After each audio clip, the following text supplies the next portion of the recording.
नमस्कार। से पहले आइए शुरुआत करेंगे सबसे पहले सुर्खियों से। भारत ऑस्ट्रिया के बीच वियना में प्रतिनिधिमंडल स्तर वार्ता, द्विपक्षीय संबंधों में हुई प्रगति का लिया गया जायजा। साझा वक्तव्य में प्रधानमंत्री मोदी और ऑस्ट्रियन चांसलर ने दोनों देशों के संबंधों को और मजबूत करने की जताई प्रतिबद्धता।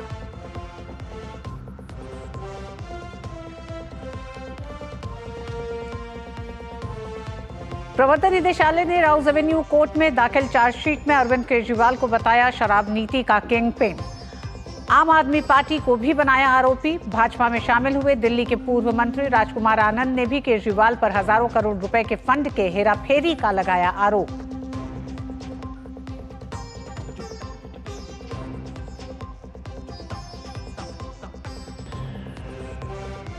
राजस्थान में भजनलाल सरकार ने पेश किया पूर्ण बजट में पर्यटन, महिलाओं, युवाओं और बुनियादी ढांचे के विकास पर खास ध्यान। हर साल मिलेगी 1 लाख नौकरी। काशी विश्वनाथ की तर्ज पर बनेगा Khatu Shyam corridor. 9 greenfield expressway का भी ऐलान।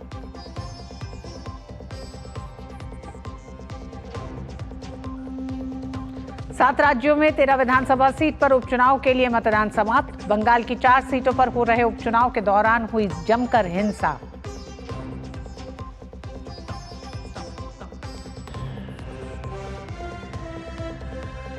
भारत जिम्बाब्वे के बीच हरारे में चल रहा है तीसरा T20 मुकाबला। 5 मैच की सीरीज में 1-1 से दोनों टीम बराबर। आज का मुकाबला जीतकर दोनों टीम सीरीज में बढ़त बनाने की करेंगी कोशिश।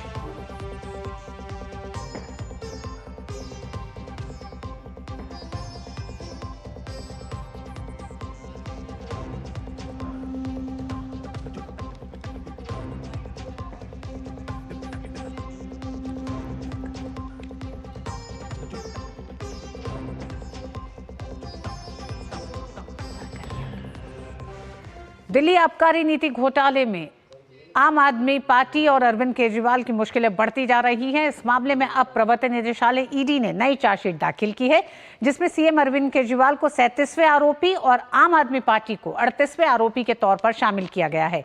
नई चार्जशीट दिल्ली आबकारी नीति मामले से जुड़े मनी लॉन्ड्रिंग के आरोपों को लेकर दाखिल की गई है। चार्जशीट में केजरीवाल को मुख्य साजिशकर्ता के तौर पर शामिल किया गया है। चार्जशीट के मुताबिक वह गोवा चुनाव में रिश्वत के पैसे के इस्तेमाल से वाकिफ थे और इसमें शामिल भी थे। ईडी की चार्जशीट में अरविंद केजरीवाल और आरोपी विनोद चौहान के बीच व्हाट्सएप चैट का ब्यौरा भी दिया गया है।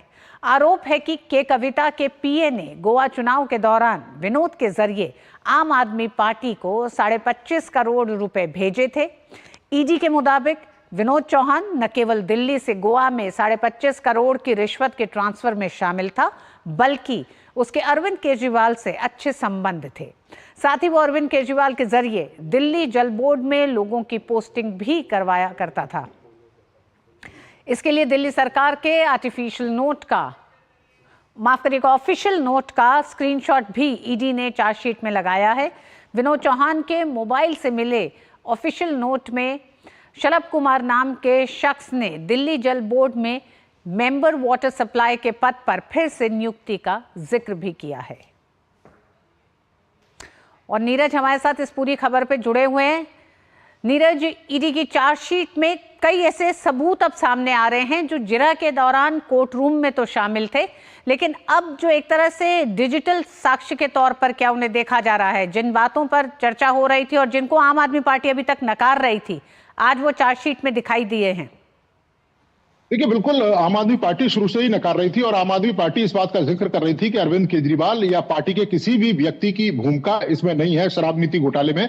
लेकिन अब आप देखें कि ईडी ने सिलसिलेवार तरीके से ये स्पष्ट कर दिया है कि अरविंद केजरीवाल इसमें मुख्य भूमिका थी। अरविंद केजरीवाल को पता थी कि किस किस तरीके से साउथ लॉबी का जो पैसा है, 100 करोड़ की रकम है, वो आई है और उस 100 करोड़ की रकम को किस तरीके से गोवा इलेक्शन में इस्तेमाल करना है। ईडी की चार्जशीट में आपने देखा है कि तमाम स्क्रीनशॉट, व्हाट्सएप चैट है, इसके अलावा बैंक अकाउंट है और जो मैसेजेस हैं उसकी तमाम जो जानकारी है वो कोर्ट के सामने रखी है।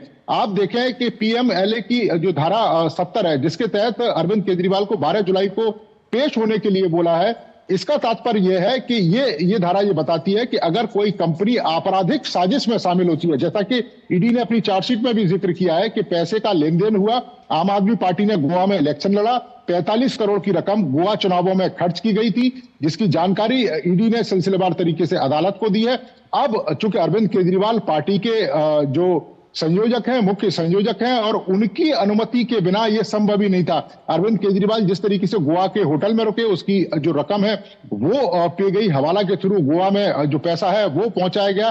तो अब कुल मिलाकर अरविंद केजरीवाल की ही मुश्किलें नहीं बढ़ रही हैं, अब पार्टी के ऊपर भी एक संकट खड़ा हो गया है कि ये पार्टी जो आपराधिक आय से खुद को संचालित कर रही थी, इलेक्शन लड़ रही थी, या पार्टी की गतिविधियों में तमाम पैसा जो खर्च कर रही थी, वो पैसा जो गलत तरीके से इस्तेमाल किया गया था, गलत तरीके से साउथ लॉबी से लिया गया था, और शराब नीति घोटाले में उस साउथ लॉबी को फायदा पहुंचाने के लिए जो कोशिशें की गई थी, वो आम आदमी पार्टी को अब कह सकते हैं कि एक बड़े संदेह के घेरे में डाल रही है। आने वाले समय में न केवल अरविंद केजरीवाल की भूमिका ऋतु, बल्कि पार्टी की भूमिका भी अब संदिग्ध होती जा रही है, और हो सकता है कि कोई बड़ा ऐसा अदालत का फैसला है कि जो पार्टी है उसकी सदस्यता रद्द होने की जो बात है वो भी सामने आ सकती है। तो कुल मिलाकर हम कह सकते हैं कि ये बड़ा संकट है अरविंद केजरीवाल के ऊपर और पार्टी के ऊपर, ईडी की चार्जशीट के अनुसार। दूसरी आप देखें कि ईडी ने जो चार्जशीट दाखिल की है उसमें समीर महेंद्रू के बयानों का भी जिक्र किया है। जो विजय नायर, आम आदमी पार्टी का जो टेली कम्युनिकेशन हेड था, उसने समीर महेंद्रू को यह बताया कि इस शराब नीति को पूरी तरीके से अरविंद केजरीवाल की देखरेख में बनाया गया है। इस शराब नीति का उद्देश्य यही है कि जो प्राइवेट प्लेयर हैं उनको लाभ देने की कोशिश की जाए।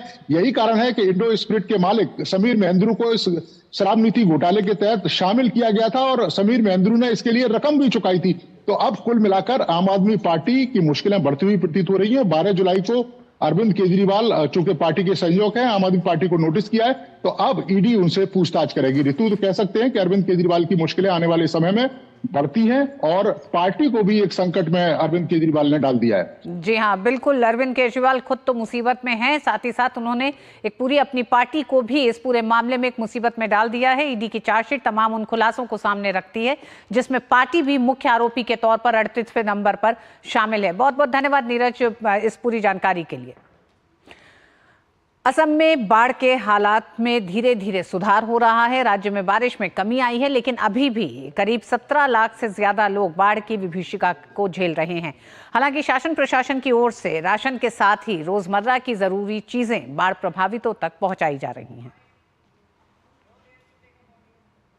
असम में बारिश की तीव्रता में कमी आने से राज्य में बाढ़ की स्थिति में थोड़ा सुधार हुआ है। राज्य में बाढ़ के कारण अब तक मरने वालों की संख्या 79 हो गई है। हालांकि 5 नदियां और उनकी सहायक नदियां अभी भी खतरे के निशान से ऊपर बह रही हैं। राज्य के 26 जिलों के 2700 से अधिक गांव अभी जलमग्न हैं। बाढ़ से 17,17,000 से अधिक लोग प्रभावित हुए हैं। अकेले धुबरी जिले में अन्य सभी जिलों की तुलना में सबसे अधिक 3.5 लाख लोग प्रभावित हैं। धुबरी जिले में बाढ़ प्रभावित 48,000 से ज्यादा लोगों ने राज्य भर में 507 राहत शिविरों में शरण ले रखी है। वहीं तिनसुकिया और डिब्रूगढ़ जिले में बाढ़ के चलते जनजीवन अस्त व्यस्त है। लोग खासे परेशान हैं। हालांकि शासन प्रशासन की ओर से राशन के साथ ही रोजमर्रा की जरूरी चीजें उन तक पहुंचाई जा रही हैं। बाढ़ पीड़ितों की सेहत का भी पूरा ख्याल रखा जा रहा है। मेडिकल चेकअप के लिए सरकारी मेडिकल टीम के साथ ही एनजीओ के मेडिकल ऑफिसर भी लगातार विजिट कर रहे हैं।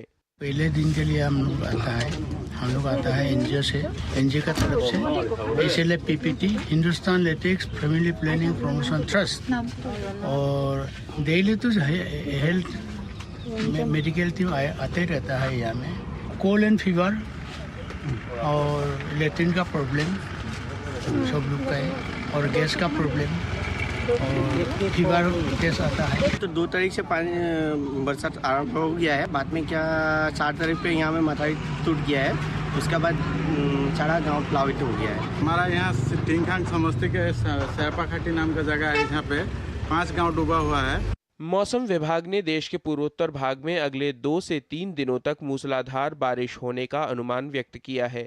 मौसम विभाग ने कहा है कि मूसलाधार बारिश की स्थिति गुरुवार तक हिमालय की तराई वाले पश्चिम बंगाल, अरुणाचल प्रदेश, सिक्किम और शनिवार तक असम, मेघालय, उड़ीसा, नागालैंड, मणिपुर, मिजोरम तथा त्रिपुरा में बनी रहेगी। Bureau report, DD news.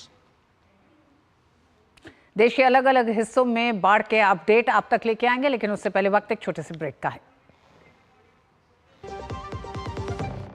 बढ़िया है, प्राकृतिक हल्दी, मिर्ची, धनिया नहीं, मिर्ची, धनिया, हल्दी, MDH। मैं क्या जी, सब जानते हैं, जहाँ दिखे मारियो, अपना समझ के खा लियो। स्वाद से सबको दीवाना कर दे, दीवाना कर दे। पता का चाय, गजब का स्वाद। सोना सिर्फ गहना नहीं होता, कभी पुश्तैनी पहचान तो कभी प्यारी सी याद होती है। लाइफ में आगे बढ़ने के लिए उसी सोने से गोल्ड लोन लेने का फैसला समझदारी का होता है। मुथूट फाइनेंस ये बात समझते हैं, इसीलिए वो ईमानदारी, सच्चाई और आपके विश्वास को सबसे बढ़कर मानते हैं। मुथूट फाइनेंस, सदियों का भरोसा हमेशा के लिए। तो गोल्ड लोन के लिए कॉल करें 1-800-313-1212। वो मिस्टर विकास की फाइल आप पॉलिसी बाजार। मैम, आपका हेल्थ इंश्योरेंस क्लेम अप्रूव हो गया है, अब आप सर को घर ले जा सकती हैं। क्लेम के टाइम पे हमेशा आपकी हेल्प को तैयार। पॉलिसी बाजार, 1 करोड़ का हेल्थ इंश्योरेंस सिर्फ 390 रुपए महीने से शुरू। अब आया असली स्वाद, अब आया स्वाद। जब स्वाद के पड़े हो लाले तो MDH का चंकी चाट मसाला डालें। MDH का चंकी चाट मसाला। MDH। देश में बदलते मौसम पर आगे बढ़ते हैं। बिहार में बाढ़ का खतरा लगातार बढ़ता जा रहा है। कई नदियां उफान पर हैं। कोसी, गंडक समेत कई नदियां खतरे के निशान से ऊपर बह रही हैं। पूरे राज्य में 3 दिनों के लिए ऑरेंज अलर्ट जारी किया गया है। बिहार और नेपाल में भारी बारिश के कारण राज्य की नदियों का जलस्तर लगातार बढ़ता जा रहा है। नेपाल की तरफ कोसी में साल 2004 के बाद सबसे ज्यादा पानी छोड़ा गया। इससे तटबंधों पर लगातार दबाव बढ़ता जा रहा है। नदियों के उफान के कारण कटाव भी तेज हो गया है। कोसी के 32 फाटक खोलकर पानी निकाला जा रहा है। पश्चिमी चंपारण के बेतिया के बैरिया दियारे के 9 गांवों के 300 घरों में बाढ़ का पानी घुसा है। कटाव के कारण 1 दर्जन गांवों का सड़क से संपर्क टूट गया है।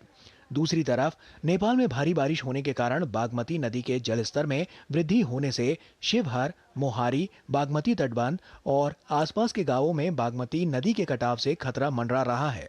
हालांकि जिला प्रशासन के द्वारा बोरे में मिट्टी और बालू डालकर कटाव रोकने का प्रयास किया जा रहा है, जबकि नदी की धार तटबंध के काफी करीब पहुंच चुकी है। तटबंध के किलोमीटर 33.30 के नज़दीक कटाव परिलक्षित हुआ, जिसको बाढ़ संघर्षात्मक कार्य कराकर रोकने का प्रयास किया जा रहा है। जल्द ही 1 से 2 दिन में बांध को सुरक्षित कर लिया जाएगा। पहाड़ों में हो रही बारिश का असर गंगा के जलस्तर पर भी देखने को मिल रहा है। बिहार की राजधानी पटना में गंगा का जलस्तर खतरे के निशान के करीब पहुंच गया है। पटना के गांधी घाट पर गंगा का जलस्तर 46.76 मीटर है। पटना मौसम विज्ञान केंद्र के अनुसार अगले 24 घंटों में किशनगंज, कटिहार, सुपौल, सीतामढ़ी और शिवहर में अति भारी बारिश होने की संभावना है। इसके अलावा अगले 3 दिनों के लिए पूरे राज्य में ऑरेंज अलर्ट जारी कर दिया गया है। इस दौरान राज्य के लगभग सभी जिलों में भारी बारिश हो सकती है। बिहार से मधुरेश नारायण की रिपोर्ट। और मॉनसून आते ही उत्तराखंड वालों पर आफत की बरसात शुरू हो गई है। बुधवार को तेज बारिश की वजह से बद्रीनाथ हाईवे पर पातालगंगा के पास पहाड़ पर लैंडस्लाइड होने से अफरा तफरी मच गई। देखते ही देखते पहाड़ दरक गया, जिससे मलबा सड़क पर बिखर गया। इसकी वजह से जोशीमठ बद्रीनाथ हाईवे तत्काल बंद कर दिया गया। हालांकि किसी भी प्रकार के जानमाल के नुकसान की खबर नहीं है। उत्तराखंड में बारिश आफत बनकर आई है। यहाँ के कई इलाकों में पहाड़ टूटने यानी लैंडस्लाइड होने से मुसीबत खड़ी हो रही है। सड़कों पर जाम लगने से यातायात बाधित हो जाता है। ऐसे में 4 धाम यात्रा पर जाने वाले लोगों समेत स्थानीय लोगों के आने जाने में भी बाधा उत्पन्न हो रही है।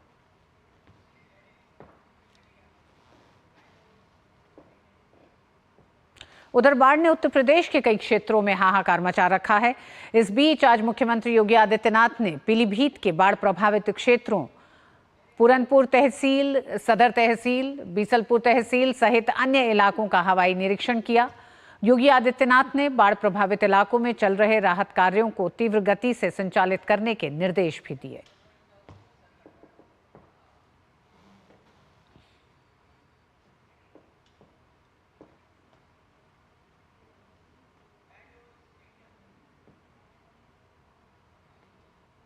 और भारत एट 7 में आइए रुक करेंगे अब राजस्थान का। राजस्थान की भजनलाल शर्मा सरकार का पहला पूर्ण बजट उप मुख्यमंत्री दिया कुमारी ने विधानसभा में पेश कर दिया। इस बजट में पर्यटन, महिलाओं, युवाओं, बुनियादी ढांचे के विकास पर खास ध्यान दिया गया है। बजट में 30 पर्यटन स्थलों के विकास के लिए 200 करोड़ रुपए का प्रावधान किया गया है। सरकार ने काशी विश्वनाथ की तर्ज पर खाटू श्याम कॉरिडोर के निर्माण की भी घोषणा की है और इसके लिए 100 करोड़ रुपए का आवंटन बजट में किया गया है। युवाओं के लिए 5 साल में 4 लाख पदों पर भर्तियों की घोषणा की गई। वहीं युवा नीति 2024 बनाई जाएगी। बजट में युवा उद्यमियों को 10 करोड़ रुपए तक की फंडिंग का प्रस्ताव है। मेरिट में आने वाले स्कूली छात्रों को अब फ्री टैबलेट और इंटरनेट भी दिया जाएगा। राज्य में 15 लाख महिलाओं को लखपति दीदी बनाने की घोषणा भी की गई है। किसानों के लिए Rajasthan irrigation water grid mission शुरू करने की घोषणा की गई है। 5 लाख नए किसानों को ब्याज मुक्त ऋण दिया जाएगा। जल जीवन मिशन के तहत 25 लाख घरों को जोड़ा जाएगा। पूरे बजट का 8% से ज्यादा हिस्सा चिकित्सा क्षेत्र पर खर्च किया जाएगा। प्रदेश में 2750 किलोमीटर से अधिक लंबाई के 9 ग्रीनफील्ड एक्सप्रेसवे का निर्माण किया जाएगा। 5 सालों में 13,000 किलोमीटर लंबाई की सड़क नेटवर्क 60,000 करोड़ रुपए खर्च कर विकसित की जाएगी। उप मुख्यमंत्री दिया कुमारी ने विधानसभा में बजट पेश करने के बाद इसे सभी वर्गों के लिए बनाया गया बजट कहा। बजट में सभी के बारे में, हर वर्ग के बारे में सोच समझ के सभी को हमने एक साथ सम्मिलित करके सभी के लिए कुछ ना कुछ दिया है। चाहे युवाओं की बात करें, महिलाओं की बात करें, इंफ्रास्ट्रक्चर की बात करें, हेल्थ की बात करें, स्पोर्ट्स की बात करें, टूरिज्म की बात करें, किसानों की बात करें, हर व्यक्ति को हम लोगों ने इस बार हर वर्ग को देखकर इस बजट को बनाया है।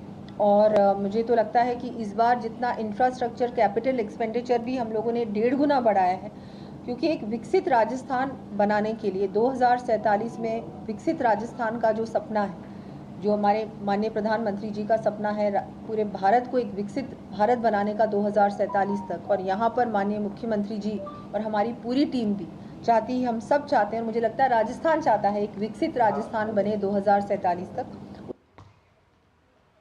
और राजस्थान के पहले बजट पर हमारे साथ बात करने के लिए मुरारी गुप्ता हमारे साथ जुड़ गए हैं, साथ ही संवाददाता। मुरारी, किस तरह से विकसित राजस्थान को इस बजट के तहत उस लक्ष्य को हासिल करने के लिए तमाम ऐसे बड़े प्रावधान किए गए हैं, लेकिन क्या लगता है कि इस पूरे बजट में ये भी दिखाई देता है कि कहीं राजस्थान की आकांक्षाएं पीछे छूटी थी, उम्मीदें पीछे छूटी थी, उन्हें शामिल किया गया है इस पूरे बजट में? बिल्कुल ऋतु, अगर आप पिछली गहलोत सरकार की बात करें और भजनलाल सरकार की बात करें तो भारतीय जनता पार्टी जब सरकार चुनाव में थी तो उनका बहुत सबसे बड़ा मुद्दा युवाओं को लेकर था, युवाओं के रोजगार को लेकर था। तो ये सबसे बड़ी जो घोषणा आज बजट में थी वो 5 साल में 4 लाख युवाओं को रोजगार देने की, ये सबसे बड़ी घोषणा है।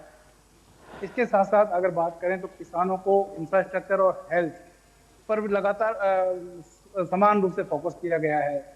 किसानों की बात करें तो किसान भी इस विधानसभा चुनाव में बहुत बड़ा मुद्दा था। वित्त मंत्री दिया कुमारी ने कहा है कि 1,45,000 से ज्यादा बिजली के कनेक्शन किसानों को दिए जाएंगे। ये एक बहुत बड़ी घोषणा है जिसके माध्यम से किसान वर्ग को संतुष्ट करने की कोशिश इस बजट में की गई है। इसके साथ साथ युवाओं के लिए खेल जैसे क्षेत्र में भी फोकस किया गया है, जिसमें 1 डिस्ट्रिक्ट 1 स्पोर्ट के माध्यम से हर जिले में एक खेल अकादमी खोली जाएगी। अगर बात करें महिलाओं के लिए तो महिलाओं के लिए कि उन्होंने कभी इसमें घोषणाएं की गई जिसमें 15 लाख महिलाओं को लखपति दीदी बनाने की घोषणा वित्त मंत्री ने की है केंद्र सरकार की तर्ज पर। तो कुल मिला के कह सकते हैं कि इंफ्रास्ट्रक्चर, पर्यटन, हेल्थ और युवाओं को लेकर सबको लेकर एक बराबर सा एक महत्व इस बजट में दिया कुमारी ने दिया है और एक बहुत बड़े वर्ग को संतुष्ट करने की कोशिश कहीं ना कहीं इस बजट में नजर आती है, जिसको लेकर भजनलाल शर्मा मुख्यमंत्री ने उन्होंने कहा कि हमारी जो बजट जो बीजेपी का घोषणा पत्र था उसके मुताबिक ही ये बजट तैयार किया गया और जो तमाम घोषणाएं उन्होंने चुनाव के दौरान की थी वो तमाम घोषणाएं इस बजट में शामिल की गई है। तो कहीं ना कहीं एक बड़े तबके को इस बजट के माध्यम से टारगेट किया गया है, उनको संतुष्ट करने की मुरारी, भारतीय इसमें जनता की गई पार्टी की जिन राज्यों में सरकार है, या यूं कहें कि केंद्र में भी एनडीए की जो सरकार थी, धार्मिक पर्यटन को बढ़ावा देने पर काफी काम किया गया है। और इस बजट में ये कहा गया है, प्रावधान दिया गया है 100 करोड़ का कि खाटू श्याम कॉरिडोर भी स्थापित किया जाएगा, उसको भी बनाया जाएगा। जिस तरह से काशी विश्वनाथ है, ये एक तरह से श्रद्धालुओं के लिए राजस्थान की अर्थव्यवस्था की बात करें और धार्मिक पर्यटन को किस तरह बढ़ावा देगा? बिल्कुल, जब ये मुख्यमंत्री भजनलाल शर्मा से बजट के बाद प्रेस वार्ता हो रही थी तो उन्होंने ये सवाल किया गया कि इस पर ज्यादा फोकस किया गया, तो उनका एक बहुत बड़ा कहना था कि क्योंकि हम लगातार जिस संस्कृति से जुड़े हुए हैं उस संस्कृति का संरक्षण करने की दिशा में ये राजस्थान सरकार की हमारी पहल है। उसको लेकर उन्होंने उदाहरण भी दिया कि जिस तरह देश भर में जो भारतीय सनातन से जुड़े मंदिर है या स्थल है उनका संरक्षण किया जा रहा है, उनको बढ़ावा दिया जा रहा है। उसी तर्ज पर खाटू श्याम, चूंकि खाटू श्याम एक राजस्थान का बहुत बड़ा स्थल है, हर साल यहाँ लाखों की संख्या में श्रद्धालु देश विदेश से आते हैं और अभी भी लगातार उसको डेवलप करने का काम किया जा रहा है। कहीं ना कहीं एक बड़ा 100 करोड़ रुपए का बजट देकर एक बड़ा स्थल बनाने की घोषणा खाटू श्याम को की गई है। एक कुल मिला के कह सकते हैं एक बड़ा मैसेज देने की कोशिश इस कॉरिडोर के माध्यम से पूरे राजस्थान को, पूरे भारत को देने की राज्य सरकार ने कोशिश की है। जी बिल्कुल मुरारी, बहुत बहुत धन्यवाद। राजस्थान की भजनलाल सरकार का पहला पूर्ण बजट विकसित राजस्थान को समर्पित दिखाई देता है। धन्यवाद। और राजस्थान की भजनलाल सरकार ने बजट में खाटू श्याम जी के भक्तों को भी खुशखबरी दी है। सरकार ने खाटू श्याम कॉरिडोर के विकास के लिए 100 करोड़ रुपए से ज्यादा खर्च करने का ऐलान किया है। श्रद्धालुओं ने इसे अहम कदम बताया है। राजस्थान सरकार ने जो आज बजट पेश किया है उसमें सीकर ज़िले में खाटू श्याम जी में कॉरिडोर बनाने के लिए 100 करोड़ रुपए की घोषणा की है, जो कि श्रद्धालुओं के लिए एक बहुत बड़ी सुविधा हो सकती है। यदि हम धार्मिक आस्था की दृष्टि से देखें तो जो 100 करोड़ रुपए की लागत से जो कॉरिडोर निर्माण का कार्य, जो फंड जो घोषित किया गया है खाटू श्याम जी के लिए, वो भी काबिले तारीफ है। ब्रेक का है, ब्रेक के बाद खबरें जारी रहेंगी। देखते रहिए डीडी न्यूज।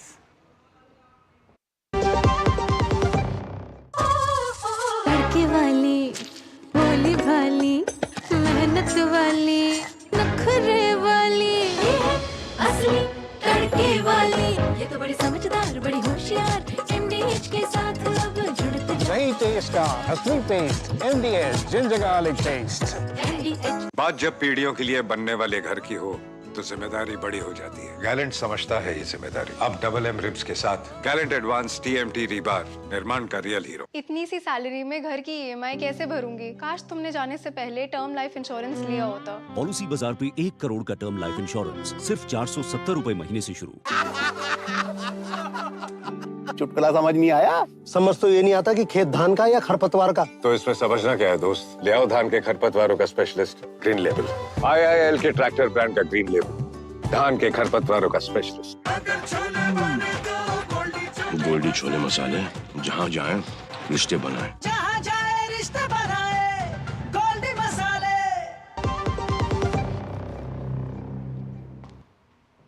कर्नाटक की कांग्रेस सरकार SC/ST समुदायों के विकास के लिए निर्धारित बजट में गड़बड़ी को लेकर जांच के घेरे में है।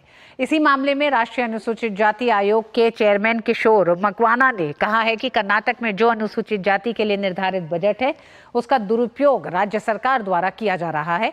जो अनुसूचित जातियों के लिए 14,000 करोड़ रुपए का बजट निर्धारित किया गया था, उसका दुरुपयोग उनके विकास और हित कार्यों के लिए किया जाना चाहिए। अनुसूचित जातियों के लिए राष्ट्रीय आयोग ने 7 दिनों के भीतर एक विस्तृत रिपोर्ट की मांग की है। अनुसूचित जाति कल्याण हेतु जो फंड है उसका कर्नाटक सरकार ने दुरुपयोग किया है। तो इस दुरुपयोग जो किया है उसके खिलाफ आयोग ने, राष्ट्रीय अनुसूचित जाति आयोग ने सरकार को एक नोटिस दिया है। हम चाहते हैं कि अनुसूचित जाति के हित के लिए जो भी फंड है वो अनुसूचित जाति कल्याण के लिए होना चाहिए, नहीं कि इसका दुरुपयोग होना चाहिए। और हम चाहते हैं कि ये 14,000 करोड़ रुपये जो है वो अनुसूचित जाति के कल्याण के लिए ही उपयोग होना चाहिए। ये एक अर्थ में सरासर संविधान का भी अपमान है और अनुसूचित जाति है उसके खिलाफ भी ये कदम है। अनुसूचित जाति कल्याण हेतु जो भाजपा के राष्ट्रीय प्रवक्ता सुधांशु त्रिवेदी ने कांग्रेस पर दलित और पिछड़ों के नाम पर वोट बैंक की राजनीति करने का आरोप लगाया है। उन्होंने कर्नाटक में SC/ST समुदायों के विकास के लिए निर्धारित बजट में गड़बड़ी पर कहा है कि कांग्रेस की संवेदना वोट बैंक से निर्धारित होती है। तक कांग्रेस की सोच की बात है और कर्नाटक की बात है, तो अनुसूचित जाति के संदर्भ में उनकी संवेदना वहीं तक रहती जब तक तगड़ा वाला वोट बैंक ना दिख जाए। जैसे उससे तगड़ा वाला वोट बैंक दिखता है तो तराजू पे तौलते हैं और उसके बाद छोड़ देते हैं। शायद आप लोगों को न ध्यान हो तो मैं याद दिला देना चाहता हूं, ये वही कर्नाटक है जहां कांग्रेस के एक दलित नेता थे अखंड श्रीनिवास मूर्ति, जिनके ऊपर SDPI वाले लोगों ने, PFI वाले लोगों ने उनके घर पर अटैक करके और सब आग वाग सब लगा दी थी, और उसके बावजूद कांग्रेस अपने नेता के साथ नहीं खड़ी हुई। वो दलित थे अखंड श्रीनिवास मूर्ति, उनके साथ नहीं खड़े हुई। आखिर में दुखी होकर उन्होंने कांग्रेस छोड़ दी। वो कोर्ट गए, वहां भी कांग्रेस ने उनका साथ नहीं दिया और वो अलग रहे। तो नैतिक आधार पर कांग्रेस का चरित्र स्पष्ट हो जाता है।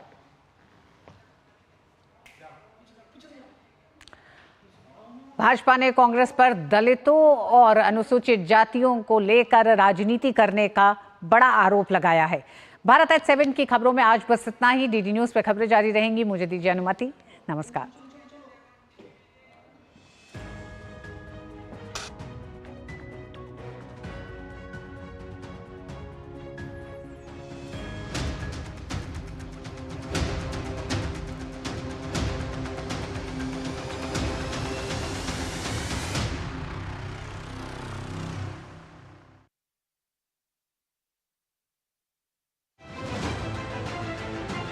दुनिया की सबसे तेज रफ्तार और 5वीं सबसे बड़ी अर्थव्यवस्था, विश्व स्तर के बुनियादी ढांचे, भारत की फिनटेक क्रांति की कहानी मेक इन इंडिया और स्टार्टअप इंडिया की सफलता की, आर्थिक जगत की सुर्खियां, आम आदमी के लिए क्या है मायने, शेयर बाजार और दूसरे फाइनेंशियल मार्केट्स के तमाम अपडेट्स, कारोबार जगत की बड़ी